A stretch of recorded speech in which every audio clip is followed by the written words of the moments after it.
तेव्हा या मोनोरेलमध्ये अडकलेले हे प्रवासी होते, यांची ही प्रतिक्रिया.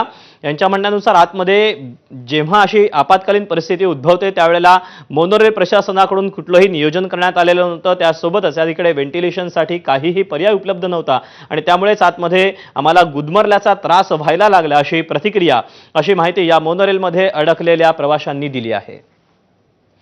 आपण पुन्हा एकदा घटनास्थळावर जाऊयात. अजय माने आपल्यासोबत आहे. अजय, साधारणपणे तास होऊन गेलेला आहे तू ही घटना कव्हर करतोयस.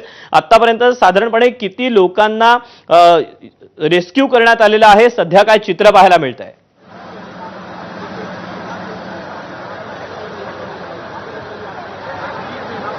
आपण जर पाहिलं तर आता जास्तीत जास्त लोकांना रेस्क्यू करण्याचा प्रयत्न जो आहे तो दोन्ही क्रेन मधून होताना पाहायला मिळतोय. एकीकडे दरवाजा जो आहे तो खोलण्यात आलाय. सगळ्यात विशेष बाब म्हणजे आताची ही दृश्य बघ दीपक. आता काका जे खाली उतरत आहेत त्यांनी अंगावरचं शर्ट देत ते सुद्धा काढलेलं, त्यामुळे व्हेंटिलेशनचा जो त्रास होता, म्हणजे ज्याची जी भीती होती सगळ्यांच्या मनात की पूर्णतः पॅक बंद असलेल्या मोनोरेलमध्ये जर ही माणसं अटकली तर मग श्वासाचा मुद्दा जो असतो किंवा श्वासाचा मुद्दा असतो तो समोर येणार होता. आणि आता जे एकंदरीत रेस्क्यू चालू आहे, जे प्रवासी बाहेर पडत आहेत त्याच्यात जे ते एकंदरीत शर्ट काढून एक प्रवासी जे ते खाली उतरताना पाहायला मिळतात. त्यामुळे त्यांना एकंदरीत जो आहे तो एकंदरीत व्हेंटिलेशनचा त्रास झालेला आपल्याला पाहायला मिळतात. त्यामुळे आणखी काही आजोबा आपल्यासोबत आहेत. बाबा, किती वेळापासून उभे होते वरती? तुम्ही किती वेळापासून अटकले होते? मी गाडीमध्ये 1.5 ते 1 तास आम्ही गाडीमध्येच होतो. कुठे कुठे राहता तुम्ही?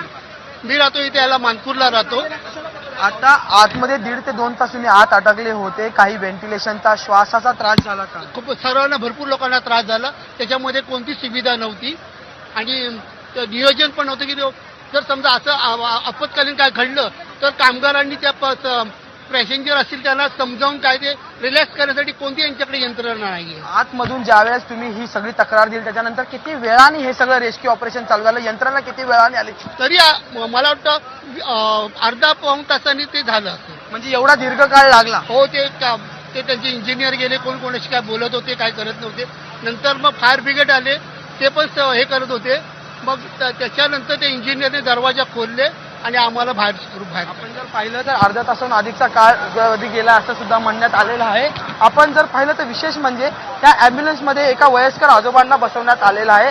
आपण त्यांच्याशी संवाद साधण्याचा प्रयत्न करणार आहोत की नेमकं त्यांच्यासोबत काय झालं. मगाशी ते रडत सुद्धा होते, त्यामुळे नेमकं या ठिकाणी काय झालं? काका, कधी काय झालं? तुम्ही का रडताय? आता तुम्हाला बाहेर तर काढण्यात आलेलं आहे, आतमध्ये भीतीदायक वातावरण झालं होतं का?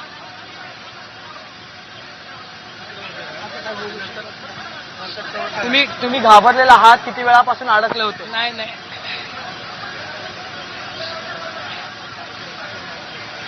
आपण जर पाहिलं तर अत्यंत घाबरलेले हे सगळे लोक जे आहेत या ठिकाणी, प्रवासी जे आहेत या ठिकाणी आलेले आपल्याला पाहायला मिळतात. त्यामुळे एकीकडे जे ते रेस्क्यू ऑपरेशन सुरू असताना दुसरीकडे जे ते एकंदरीत प्रवाशांच्या मनात जे ते आताही भीतीचे वातावरण आहे की एवढ्या वेळापासून जे ते थांबले होते.